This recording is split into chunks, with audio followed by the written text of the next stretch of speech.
A very happy evening, friends. In today's session, we will continue with this simple future tense, but we will be looking into this interrogative portion. Interrogative பகுதியை தான் நம்ம இன்னைக்கு பார்க்கிறோம். அப்படி என்ன அந்த interrogative பகுதி?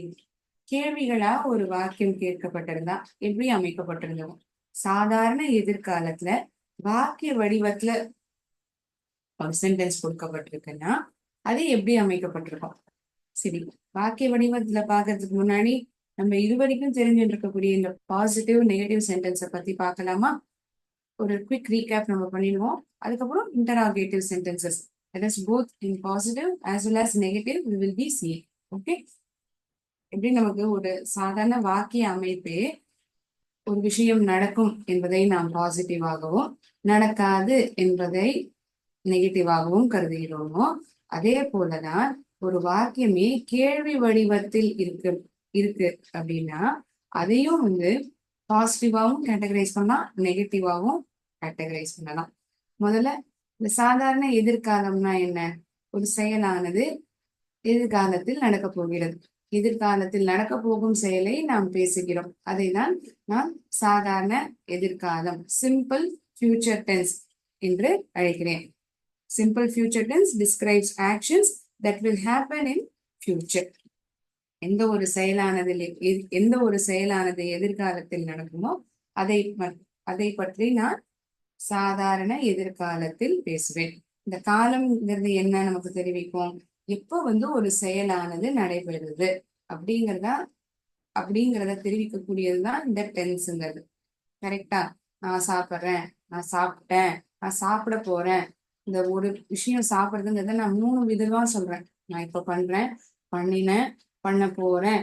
ஸோ எப்படி ஒரு செயல், எப்பொழுது ஒரு செயலானது நடக்க போகிறது என்பதை தான் இந்த காலம் நமக்கு தெரிவிக்கும். இந்த எதிர்காலத்துல செயலே இன்னும் ஆரம்பிக்கல, நடந்து முடிஞ்ச செயலை பத்தியும் நான் பேசல, இனிமேல் நடக்க போற செயலை பத்தி நான் பேசுறேன். இத நான் சாதாரண எதிர்காலத்துல எப்படி ஒரு வாக்கியம் அமைஞ்சிருக்கும் அப்படிங்கறதான் பாக்குறோம். ஸோ இந்த சிம்பிள் ஃபியூச்சர் டென்ஸ் நமக்கு என்ன சொல்றது? ஆக்ஷன்ஸ். ஆக்ஷன்னா என்ன? செயல்கள். It describes actions that will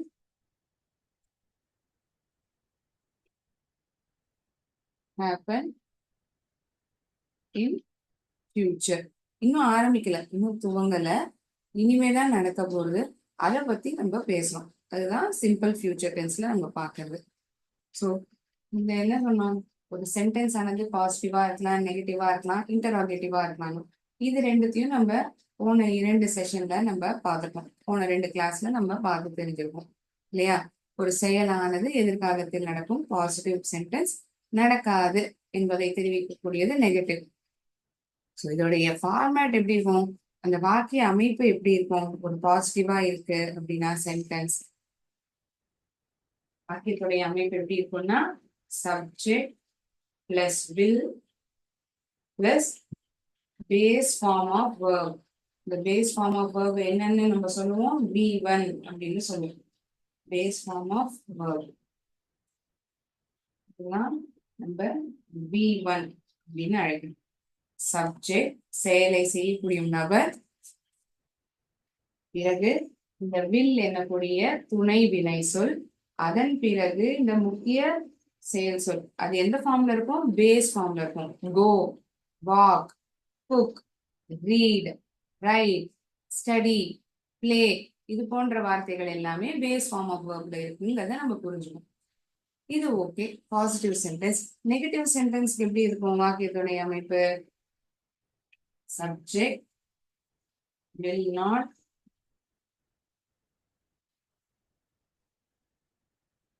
base form of the verb, then the remaining portion, அதாவது வாக்கியத்தினுடைய மீதமுள்ள பகுதி, அதை நம்ம எழுதி முடிப்போம்.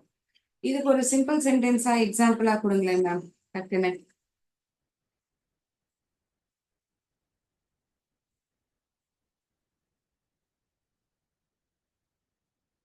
I will drink water. நான் நீரை கொடுப்பேன். I will drink water. நான் நீரை குடிக்க மாட்டேன். நான் தண்ணீரை குடிக்க மாட்டேன். மாட்டேன் சொல்லக்கூடிய வார்த்தை தான் இந்த not. I will not drink. இங்க ட்ரிங்க்ங்கிற வார்த்தை இந்த வினை சொல் தான் பேஸ் ஃபார்மில் இருக்கு அப்படிங்கிறத நம்ம புரிஞ்சுக்கணும். கரெக்டா? ஐ வில் நாட் ட்ரிங்க் வாட்டர். நான் நீரை குடிக்க மாட்டேன். மாட்டேன்னு தெரிவிக்கக்கூடியதுதான் இந்த நாட். Will not. இந்த வில் நாட்டை நான் சுருக்கி எப்படி எழுதலாம்? இதை நான் சுருக்கி வில் நாட்டை வந்து சுருக்கப்பட்ட வார்த்தையை எப்படி எழுதலாம்?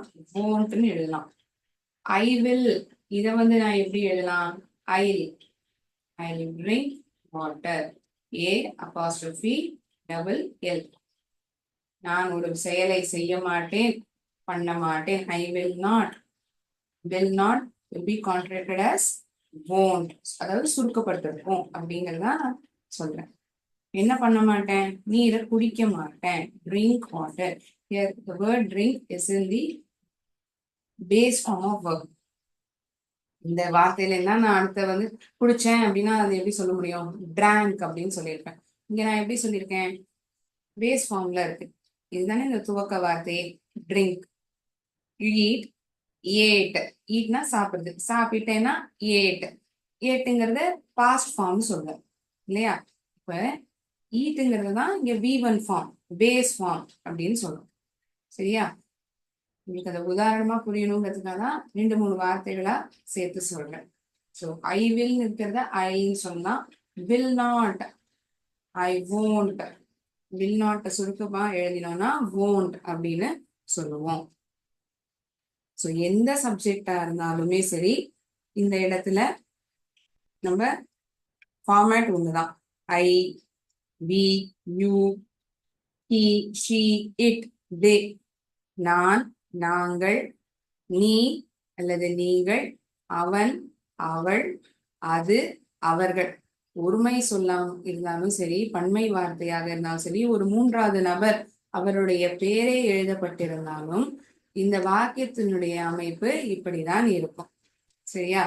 ஒவ்வொரு சப்ஜெக்டுக்கும் மாற்றம் இருக்குமா அப்படிங்கிறது இங்க கிடையாது. சாதாரண எதிர்காலத்துல எந்த மாதிரியான சப்ஜெக்ட் எழுதினாலும் அந்த வாக்கியத்தினுடைய அமைப்பே இப்படிதான் இருக்கும். சரியா?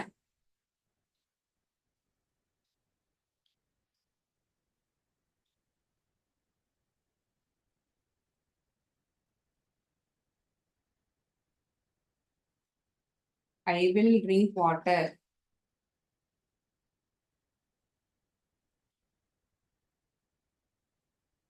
they will play together. அவர்கள் ஒன்றாக விளையாடுவார்கள். ஒரு செயலானது நடைபெறும். இந்த வாக்கியங்களை நாம் பார்க்கும்போது செயலானது இன்னும் நடக்கவில்லை, நடக்க போக இருக்கும் செயலை பற்றி நாம் பேசுகிறோம். அதுதான் இங்க சாதாரண எதிர்காலம். சப்ஜெக்ட் இந்த வாக்கியத்துல என்ன? தே என்ன பண்ண போறாங்க? விளையாட போறாங்க. they will play together. Subject they will, base form of play, ஒன்றாக விளையாடுவார்கள். மீதமுள்ள வாக்கியம். சரியா? 3வது நபர் பேராகவே இருந்ததா? Radha will go to school. Radha ஸ்கூலுக்கு செல்வாள். இது நம்ம பார்த்தோம்னா 3 உதாரணங்களுமே வெவ்வேறு சப்ஜெக்ட், ஒரே மாதிரியான சப்ஜெக்ட் நான் கொடுக்கல. முதல் நபர், மூன்றாவது நபர் ஒருமை சொல், பன்மை வார்த்தை, ப்ளூரல் ஃபார்ம்ல இருக்கக்கூடிய சப்ஜெக்ட் எல்லாம் பயன்படுத்திருக்கோம். எப்படி இருந்தாலும் அதுக்கப்புறம் வரக்கூடிய இந்த துணை வினை சொல்லா இருக்கட்டும், பேஸ் ஃபார்ம் ஆஃப் வேர்பா இருக்கட்டும், ஏதாவது மாற்றம் இருக்கா? இல்லை. இதன் பிறகு வரக்கூடிய அமைப்பு வாக்கியம் ஒரே மாதிரிதான். Will plus base form of verb.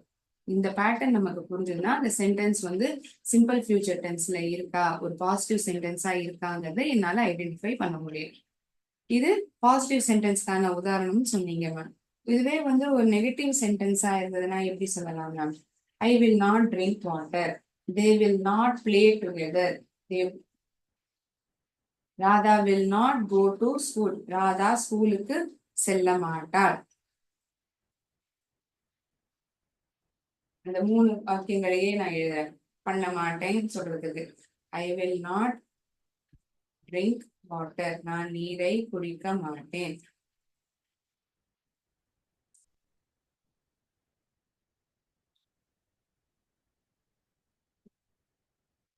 ஒரு செயலானது நடைபெறாது. ஐ will not drink water. they will not, அவர்கள் ஒன்றாக விளையாட மாட்டார்கள். விளையாடு பிளேங்கிறது பேஸ் ஃபார்ம் ஆஃப் வேர்பா இருக்கு. இந்த சென்டென்ஸ் வந்து நெகட்டிவ் ஃபார்மேட்ல இருக்கு. ஒரு செயலானது நடைபெறாது. ஸோ இந்த நெகட்டிவ் சென்டென்ஸ்க்கு எப்படி இருக்கும்? Subject plus will, then along with it will be adding not.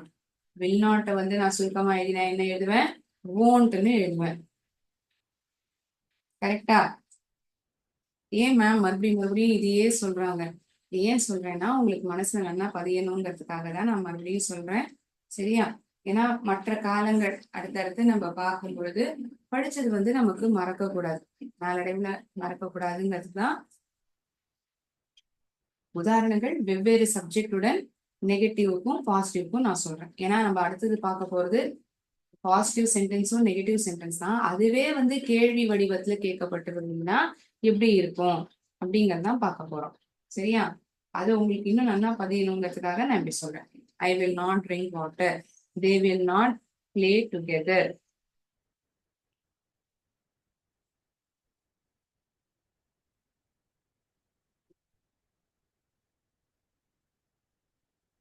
Fine. So இப்போ சென்டென்ஸ் வந்து பாசிட்டிவ்ல நெகட்டிவ்ல எப்படி இருக்குங்கிறத பார்க்கணும்.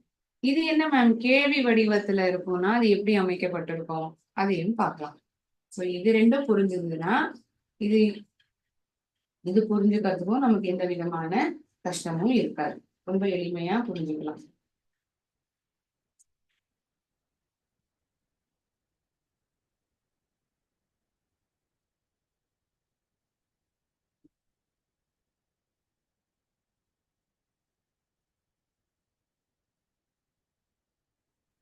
ஒரு செயலானது நடைபெறுமா, நடைபெறாதா?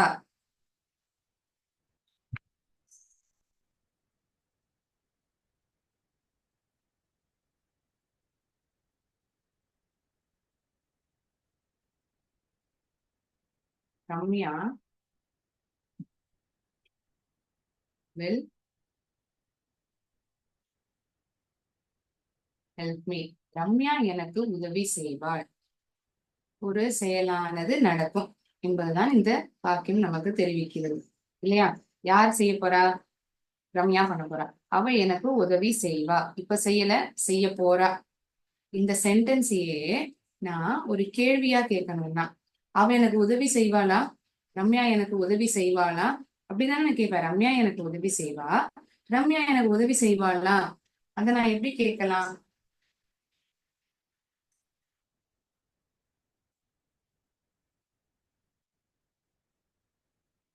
வில் என்னாகும்? இந்த துணை வினை சொல் இருந்தது இல்லையா, இந்த சப்ஜெக்டுக்கு முன்னாடி போயிடும். இங்க சப்ஜெக்ட் எது?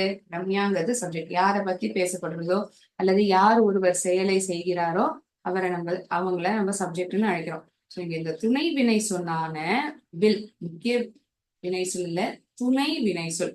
ஆக்சிலரி வெர்ப்னு சொல்லலாம், ஹெல்பிங் வெர்ப்னு நம்ம அழைக்கலாம். இந்த வில் வந்து முதலே வந்துடும், பிறகு சப்ஜெக்ட். இந்த வில் எழுதினதுக்கு அப்புறம் சப்ஜெக்ட், அதுக்கப்புறம் எனக்கு உதவி. Will Ramya help me. So கேள்வி வடிவத்துல அந்த வாக்கியம் கேட்கப்படுறதுனால வாக்கிய இறுதியில கேள்விக்குறியானது போடப்பட வேண்டும். வில் ரம்யா ஹெல்ப் மீ, எனக்கு ரம்யா உதவி செய்வாளா? வேற ஒரு சென்டென்ஸ் பார்ப்போம். அவங்க வருவாங்க, தே வில் கம். அவர்கள் வருவார்கள், தே வில் கம். இங்க மூன்றாவது நபர் ஒருமை சொல், இது பன்மை வார்த்தையாக இங்கு நாம் பார்க்கிறோம். தே வில் கம், அவர்கள் வருவார்கள். ரொம்ப சிம்பிளான சென்டென்ஸ் தான் இங்க கொடுத்திருக்கேன், கடினமான வாக்கியமே இல்லை. அவர்கள் வருவார்கள். யார் வர போறான்னு சொல்றது?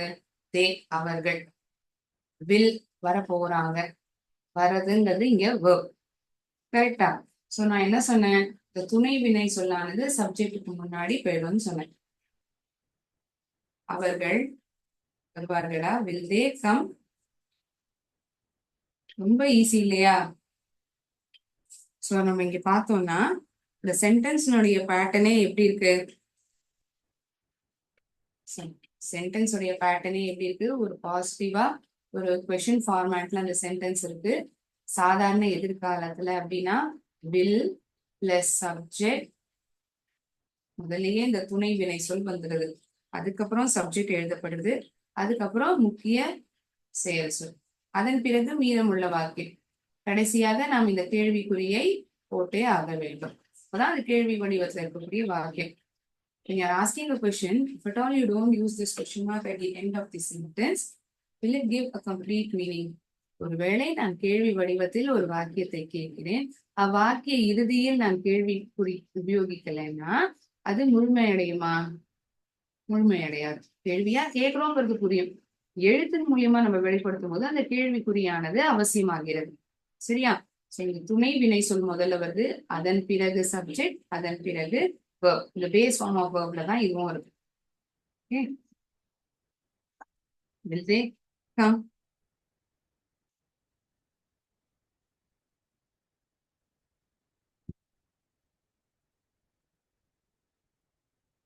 So ஒரு சென்டென்ஸ் பாசிட்டிவா இருக்கு, a normal positive sentence, but it is getting transformed to a positive interrogative sentence. ஒரு சாதாரண வாக்கியம் தான் பாசிட்டிவ் சென்டென்ஸ். இந்த சென்டென்ஸ் ஏதானா நான் கேள்வி வடிவத்துல மாத்தி இங்க எழுதுறேன். Positive interrogative. இன்டராகேட்டிவ்னா பெரிய விஷயம் இல்லப்பா, கேள்வி வடிவத்துல கேட்கப்படுறது, கேள்வி வடிவத்துல வாக்கியமானது கேட்கப்படுகிறது என்பதைதான் இன்டராகேட்டிவ் என்னக்கூடிய வார்த்தை நமக்கு தெரிவிக்கிறது.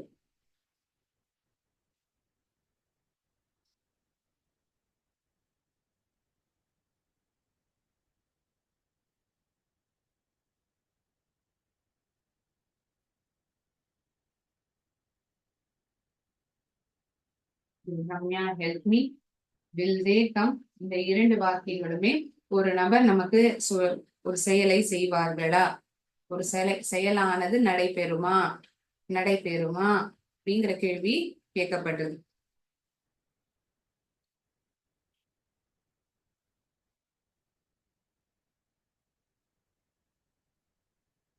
இந்த உதாரணங்கள்லாம் எழுதினாச்சா எல்லாரும்?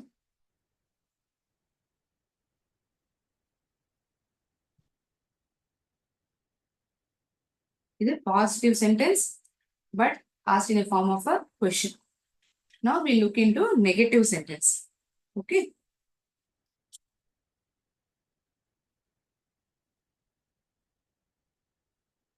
முதலில் துணை வினை சொல் வந்துவிடும், பிறகு செயலை செய்யக்கூடிய நபர், அதன் பிறகு முக்கிய வினை சொல் பேஸ் ஃபார்மில் எழுதப்பட்டிருக்கும். ரெண்டுத்தையும் நம்ம கம்ப்ளீட் பண்ணிட்டோம், ரிவைஸ் பண்ணிட்டோம். இப்ப இன்னைக்கு பார்க்கறது இன்டராகேட்டிவ், இப்ப நம்ம பார்த்துட்டு இருக்கிறது பாசிட்டிவ் சென்டென்ஸ். இந்த இரண்டு உதாரணங்களுமே பாசிட்டிவ் வாக்கியங்களுக்கு இதனுடைய அமைப்பு தான் நாம் பார்த்திருக்கிறோம்.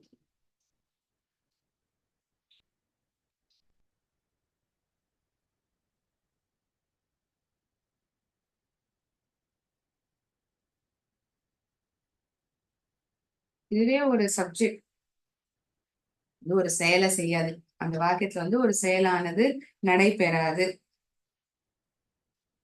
அப்படின்னு சொல்லப்பட்டிருக்குன்னா அது எப்படி இருக்கும்? இந்த they will come சொன்னேன், இந்த வாக்கியத்தை எடுத்துக்கணும். they will come, அவர்கள் வருவார்கள்.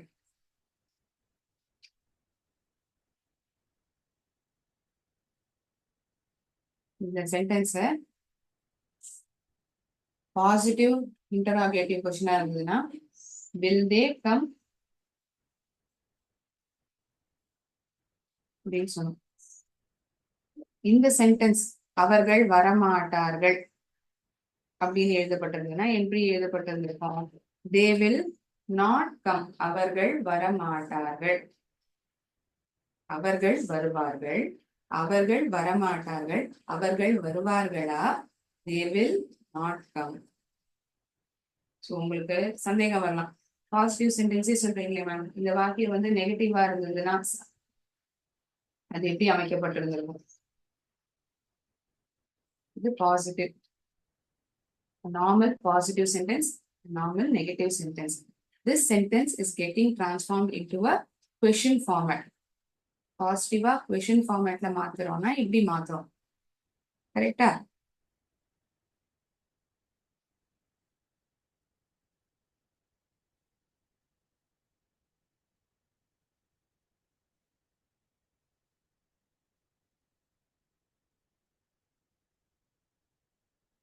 will not come, அவர்கள் வரமாட்டார்களா?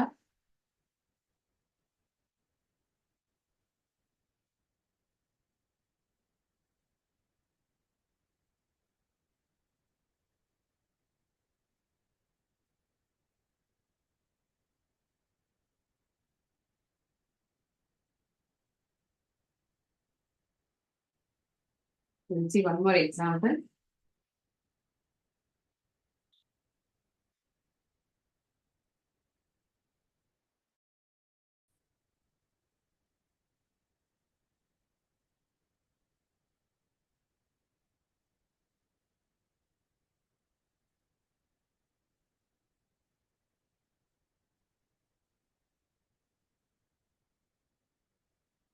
Okay. வேற சப்ஜெக்ட பார்க்கணும், வேற subject we will attend the function on Friday. நாங்கள் இந்த ஃபங்க்ஷனை வெள்ளிக்கிழமை அன்று அட்டெண்ட் செய்வோம். we will attend the function on Friday. இது ஒரு பாசிட்டிவ் சென்டென்ஸ், சாதாரண வார்த்தை. Okay, a normal positive sentence. If at all the same sentence is written in negative manner, negative format எழுதி இருந்ததுன்னா we will not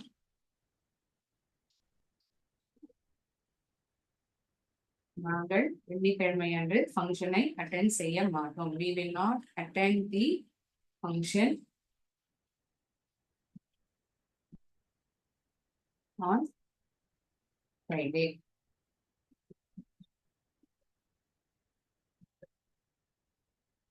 இதையே நான் கேள்வி வடிவத்துல கேட்கிறேன், பாசிட்டிவ் இன்டராகேட்டிவ்,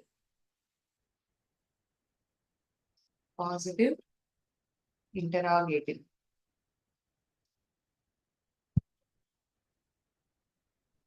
கொடுக்கப்பட்டிருக்கிற வாக்கியம் கேள்வி வடிவத்தில் கேட்கப்பட போகிறது. பாசிட்டிவாக கேட்கப்பட்டிருந்தால் எப்படி இருக்கும், நெகட்டிவாக கேட்கப்பட்டிருந்தால் எப்படி அமைந்திருக்கும்? சரியா? Subject will, then base form of verb.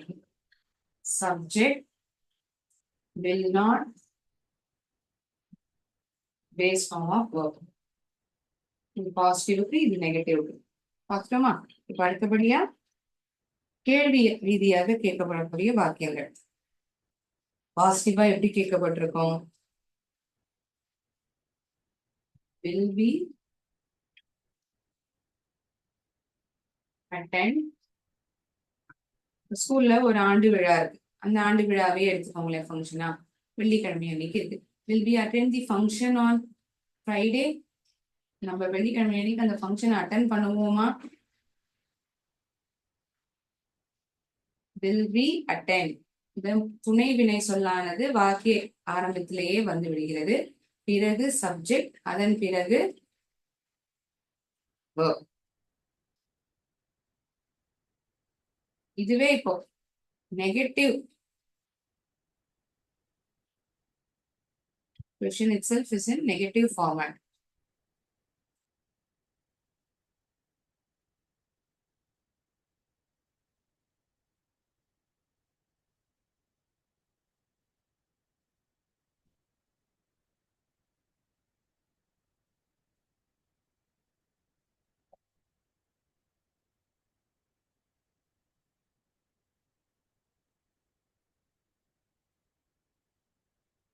will be not attend the function. நம்ம ஃப்ரைடே அன்னைக்கு ஃபங்க்ஷன் அட்டன் பண்ண மாட்டோமா, பண்ணுவோமா, பண்ண மாட்டோமா? நம்ம வெள்ளிக்கிழமை அன்னைக்கு ஃபங்க்ஷனை அட்டன் பண்ண மாட்டோமா? will be not attend the function on Friday.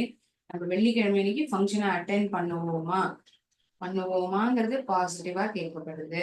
பண்ண மாட்டோமா, இந்த மாட்டோங்கிற வார்த்தை இதுல சேர்க்கப்படுது. அதனாலதான் இதை நெகட்டிவ் இன்டராகேட்டிவ் சென்டென்ஸ் நான் சொல்றேன். சரியா? அதோடைய டிஃபரன்ஸ் உங்களுக்கு புரியுதுன்னு நான் நம்புறேன். ஒரு சாதாரண வாக்கியம் பாசிட்டிவாக இருந்தால் எப்படி எழுதப்பட்டிருக்கும், நெகட்டிவாக கேள்வி வடிவத்துல இல்ல. இந்த ரெண்டுமே தயவு செஞ்சு புரிஞ்சுக்கணும். கேள்வி வடிவத்துல இருக்கக்கூடியது இந்த மூணாவதும் நாலாவது வாக்கியம் தான். இந்த மூணாவதா இருக்க பிறகு பாசிட்டிவா, நாலாவது நெகட்டிவா question ஃபார்மேட்ல கேட்கப்பட்டிருக்கு. will we not attend the function on Friday? Because we are asking in a formal manner, we'll say it in this way. Won't we attend the function on Friday? அது நம்ம சாதாரணமா கான்வர்சேஷன் உங்க நண்பர்களுக்குள்ளேயே பேசிக்கிறீங்கன்னா இன்ஃபார்மல்ல won't we attend the function on Friday அப்படின்னு சொல்லுவோம். So given sentence in 4 different formats. That is in positive, negative, positive interrogative, negative interrogative. இதே மாதிரி இன்னொரு வாக்கியத்தை பார்ப்போமா? As we see many examples, we'll tend to understand it much better. இன்னும் நல்லா நமக்கு புரிய வரும். அதே வாக்கியம் நெகட்டிவா எப்படி எழுதப்பட்டிருக்கோம், பாசிட்டிவா எப்படி எழுதப்பட்டிருக்கோம், இதெல்லாம் நம்ம இப்ப பாக்குறது. இப்ப நாங்க செஷன் இறுதியில ஒரு கேம், அந்த கேம்ல வந்து பதிலளிக்கிறதுக்கு உங்களுக்கு உதவியா இருக்கும். எம்சிக்யூஸ் அட்டன் பண்றதுக்கு உதவிகரமா இருக்கும். சரியா? சரி மேம், ஏன் ஒரே ஒரு சென்டென்ஸ் வந்து இந்த மாதிரி 4 விதத்துல கேட்கறாங்க, எழுத சொல்றாங்கிற கேள்வி எழுப்பிட்டுனா அதற்கான பதில் தான் இது. நம்மளால எந்த வடிவத்துல கேட்டாலும் பதில் சொல்ல தெரியணும். However the question is asked, we should be in a position to answer it. Okay? அவன் காரை வாங்குவான். இது பாசிட்டிவா நெகட்டிவா? எனக்கு முதல்ல இந்த வாக்கியம் வந்து ஒரு பாசிட்டிவான சென்டென்ஸா நெகட்டிவான சென்டென்ஸா? இனிமேல் தான் ஒரு செயலானது நடைபெற போகிறது. அது வரைக்கும் புரிஞ்சிருக்கா? அவன் காரை வாங்க போகிறான். He will buy a car. அவன் ஒரு காரை வாங்க போகிறான். இந்த சென்டென்ஸ் வந்து ஒரு நார்மலா இருக்கக்கூடிய ஒரு பாசிட்டிவ் சென்டென்ஸ், சாதாரண எதிர்காலத்துல இருக்கக்கூடிய வாக்கியம். அவன் வாங்கிட்டான்னு சொல்லப்பட்டிருக்கா, வாங்குறான்னு சொல்லப்பட்டிருக்கா? வாங்க போறாங்கிறது தான் இந்த சென்டென்ஸ்ல நம்ம பாக்குறோம் இல்லையா? வாங்க போறான், இனிமேதான் வாங்க போறான். அதனாலதான் இந்த வாக்கியமானது சாதாரண எதிர்காலத்துல இருக்கு, ஒரு பாசிட்டிவ் சென்டென்ஸ் சொல்லுவோம். Positive sentence in simple future tense. நம்ம பாக்குற டாபிக்கே வந்து சிம்பிள் ஃபியூச்சர் டென்ஸ் தான்.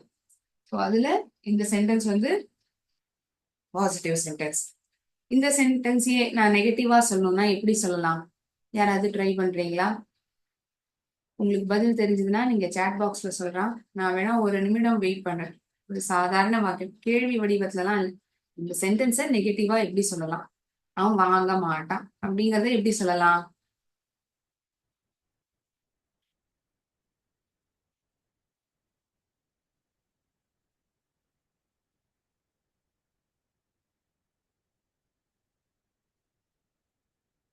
சொல்லலாம், ரொம்ப சிம்பிள். அவன் subject plus will, not, then base form of the verb. He will not buy a car.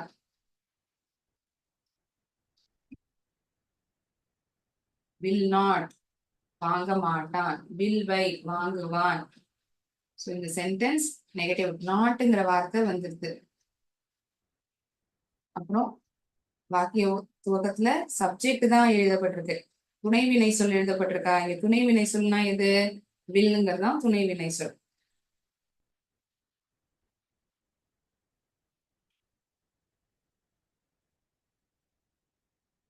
இந்த சென்டென்ஸே வந்து அவன் காரை வாங்குவானா? will he buy a car? வாங்குவானா? will he buy a car? நீங்க கேக்குறீங்க அவனால அந்த செயலை செய்ய முடியுமா, பண்ண முடியுமா, ஒரு கேள்வி வடிவத்துல கேக்குறீங்க. will he buy a car? அவன் வாங்குவானா, வாங்க மாட்டானா அப்படின்னாதான் அது நெகட்டிவ் சென்டென்ஸ், நெகட்டிவ் இன்டராகேட்டிவ். வாங்குவானா, காரை வாங்குவானா, positive interrogative.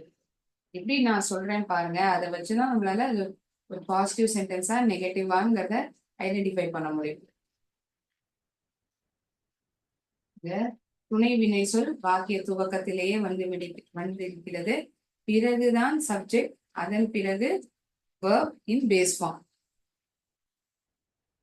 Will, that is helping verb, the auxiliary verb, the beginning, then the subject, then comes the verb. இந்த வில்லுங்கிறதா இங்க ஹெல்பிங் verb. அதுக்கப்புறம் சப்ஜெக்ட், அதுக்கப்புறம் verb, அப்புறம் மீதமுள்ள வாக்கியம். இதே சென்டென்ஸை ஒரு நெகட்டிவ் இன்டராகேட்டிவ் சென்டென்ஸா இருந்தா எப்படி இருந்திருக்கும்? வாங்க மாட்டானா, அதுதான் நான் கேட்க வரேன். வாங்க மாட்டானா, அவன் ஒரு காரை வாங்க மாட்டானா. will he not buy a car? அவன் ஒரு காரை வாங்க மாட்டானா.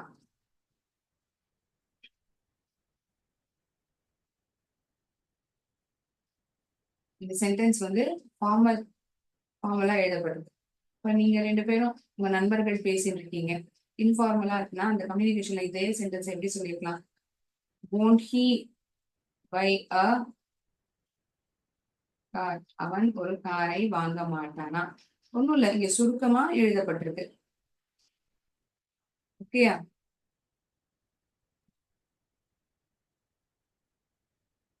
இந்த துணை வினை சொல்லான வில் என்னக்கூடியது வாக்கிய துவக்கத்தில் பிறகு சப்ஜெக்ட், அதன் பிறகு பேஸ் ஃபார்ம் ஆஃப் verb, இந்த வடிவத்துல கேள்வி வடிவத்துல வாக்கியமா பார்த்திருக்கோம். இந்த வார்த்தையை வச்சுதான் நம்ம இன்டராகேட்டிவ் சென்டென்சஸ் எழுத முடியுமா மேம்? இந்த எஸ் ஆர் நோ கொஸ்டின்ஸுக்கு இந்த வில்லுங்கிற ஆக்சிலரி verb பயன்படுத்தலாம். அதாவது வாக்கியமானது வில்லுடன் துவங்கப்படுறதுன்னா ஆமாம் இல்லை என்ற கூடிய பதில் நமக்கு கிடைக்கும். ஒருவேளை இந்த WH பேஸ் கொஸ்டின், ஹவு, இது போன்ற கேள்விகள் பயன்படுத்தப்பட்டிருந்ததுன்னா எப்படி இருந்திருக்கும்? எப்போ அவர்கள் வருவார்கள், அவர்கள் வருவார்களா அப்படின்னு நான் கேட்கல, எப்ப அவர்கள் வருவார்கள், when will they come, எப்ப அவர்கள் வருவார்கள். நீ யாருக்கு சொல்லி கொடுப்ப, நீ யாருக்கு சொல்லி கொடுப்ப, whom will you teach, whom will you teach, எஸ்ங்கிற பதில் சொல்ல முடியுமா? ஆமா நான் சொல்லி கொடுப்பேன்னு சொல்ல முடியுமா? நான் யாருக்கு சொல்லி, ஐ வில் டீச் ஸ்டூடெண்ட்ஸ்ங்கிற மாதிரி தான் பதில் சொல்ல முடியும் இல்லையா? will you teach me, நீ எனக்கு சொல்லி கொடுப்பியா, இப்படி கேட்டேன்னா ஆமா இல்லைங்கிற பதில் சொல்ல முடியும்ல. அதனால்தான் இந்த வில்ல பேஸ் பண்ணியிருக்க question yes or no questions சொன்னேன். whom will you teach, யாருக்கு நீ சொல்லி கொடுப்ப, எப்ப அது ஆரம்பிக்கும், what time will it start, எப்ப அது ஆரம்பிக்கும், ஒரு செயலானது துவங்கப்படும்.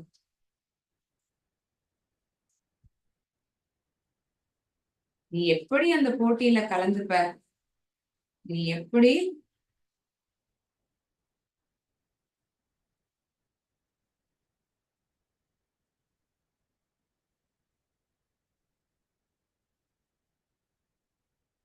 கலந்துப்பியா அப்படிங்கிற வாக்கியங்கள் தான் நமக்கு பார்த்தோம்.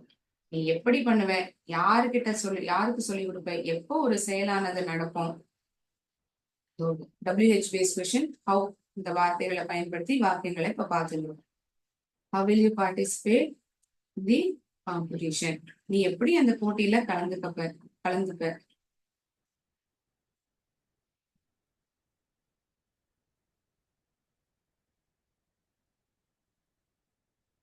இந்த WH பேஸ் கொஸ்டின்ஸ் எழுதுறத அதுக்கப்புறம் தான் இந்த துணை வினை சொல்லே வருதுங்கிறத நம்மளால கவனிக்க முடியும். கரெக்டா?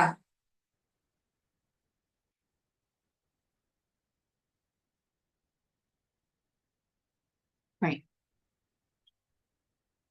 I hope you were able to identify sentences which were given as a normal positive sentence in future tense, negative sentence, கேள்வி வடிவத்துல கேட்கக்கூடிய வாக்கியங்கள், ஆமாம் இல்லை என்ற பதில் சொல்லக்கூடிய கேள்வியானது வில்லை பயன்படுத்தி நாம் எப்படி எழுதுவோம்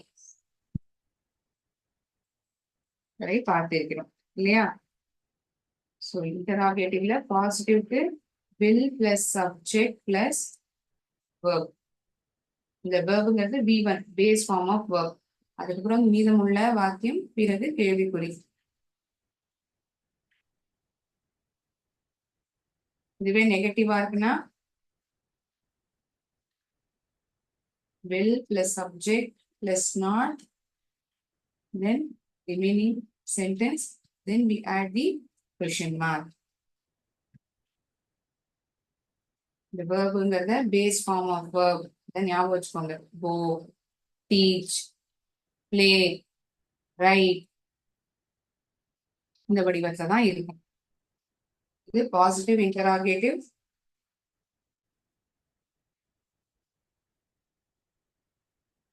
இது நெகட்டிவ். WH based questions நம்ம பார்த்துருக்கோம்.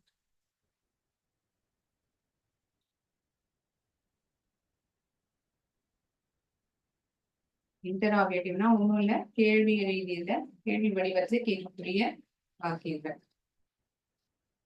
சரி, நம்ம இப்போ ஒரு குவிஸ் விளையாடி பார்க்கலாம். Pertaining to this simple future tense that covers positive, negative, interrogative sentences. எல்லாத்தையுமே இதெல்லாம் நம்ம எல்லா விதமான வாக்கியங்களையும் இதுல நம்ம பார்க்க முடியும்.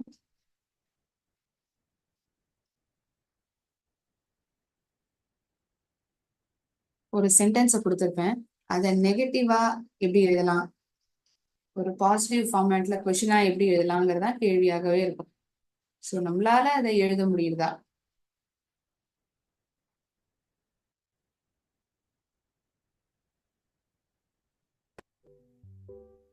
அவன் வருவான்.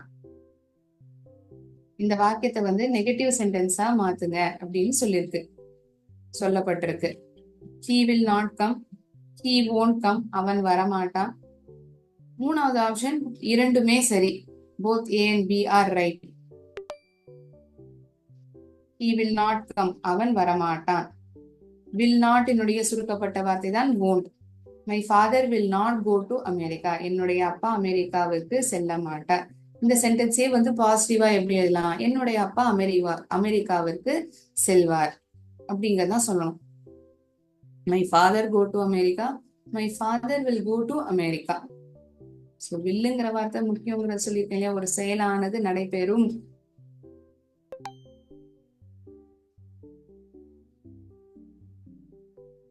Will they play games? அவர்கள் விளையாடுவார்களா, விளையாட்டை விளையாடுவார்களா? Will they play games? கேள்வி வடிவத்துல இருக்கு.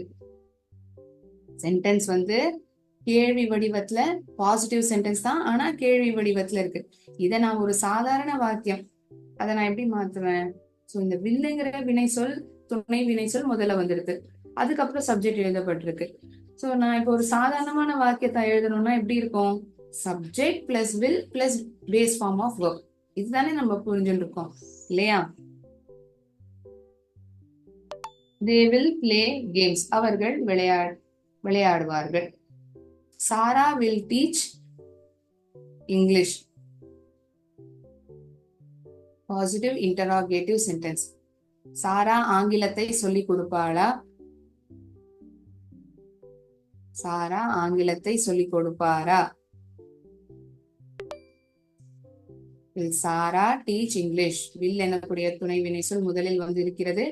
We will play basketball. நாங்கள் கூடைப்பந்தை விளையாடுவோம். நெகட்டிவ் இன்டராகேட்டிவ் சென்டென்ஸ்னா விளையாட மாட்டோமா, ஒரு விளையாட்டை விளையாட மாட்டோமா, கூடைப்பந்தை நாங்கள் விளையாட மாட்டோமா. Will we not play basketball? ஏன் இந்த வடிவத்தில் இந்த கேள்விகள் கேட்கப்பட்டதுன்னா, நம்ம ஒரு சென்டென்ஸ் எடுக்கணும், அதை வெவ்வேறு ஃபார்மேட்ல எழுதி பார்த்தோம் இல்லையா?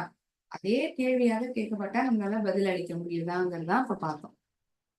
Okay, answer Multiple choice questions now.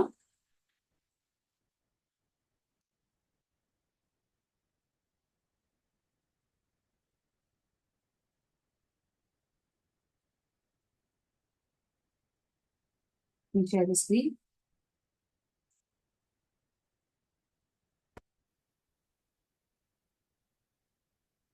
இது எல்லாமே கலந்துருக்கு. பாசிட்டிவ், நெகட்டிவ், இன்டராகேட்டிவ் மூணுத்தையுமே இன்க்ளூட் பண்ணிருக்கு இந்த கொஸ்டின்ஸ்ல.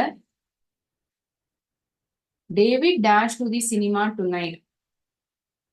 டேவிட் இன்னைக்கு இரவு சினிமாவுக்கு போக மாட்டான். ஏன்னா இந்த ரெண்டு ஆப்ஷனையுமே பார்த்தா போக மாட்டாங்கிறது தான் தெரிவிக்கணுங்கிறத நான் புரிஞ்சுப்பேன். Will not go, வில்ன்ட் go.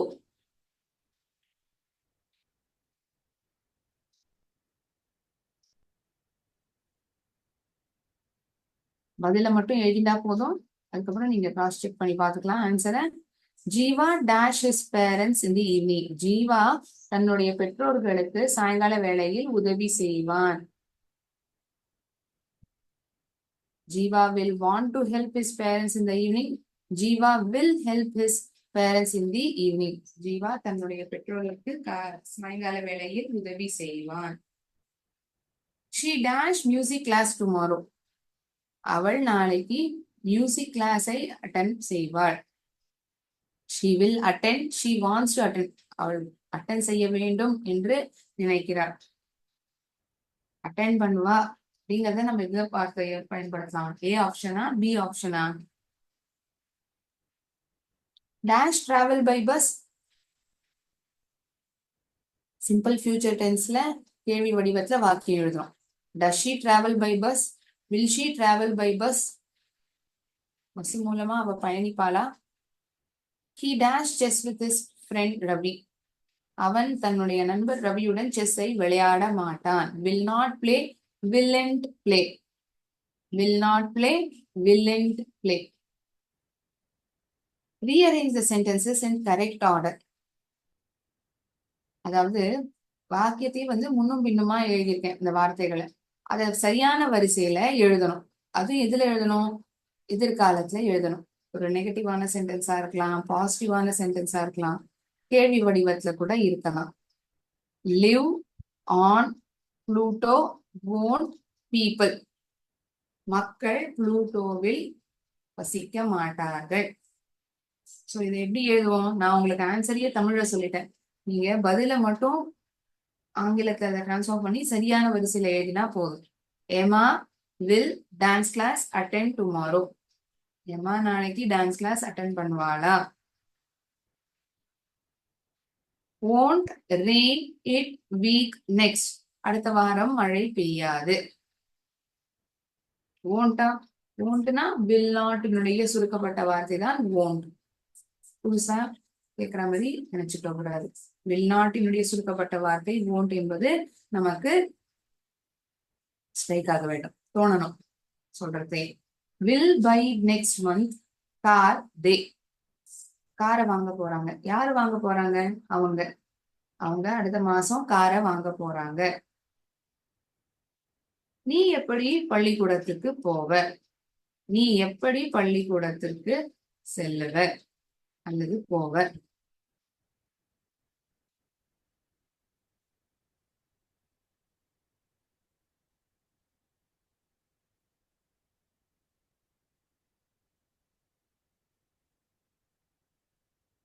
Okay,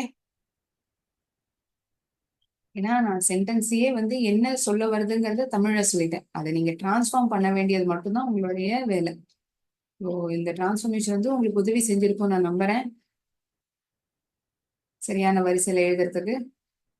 இன்னைய செஷனை முடிக்கிறதுக்கு முன்னாடி ஒரு ஸ்மால் மோட்டிவேஷனல் ஸ்டோரியோட நம்ம எண்ட் பண்ணிக்கலாம்.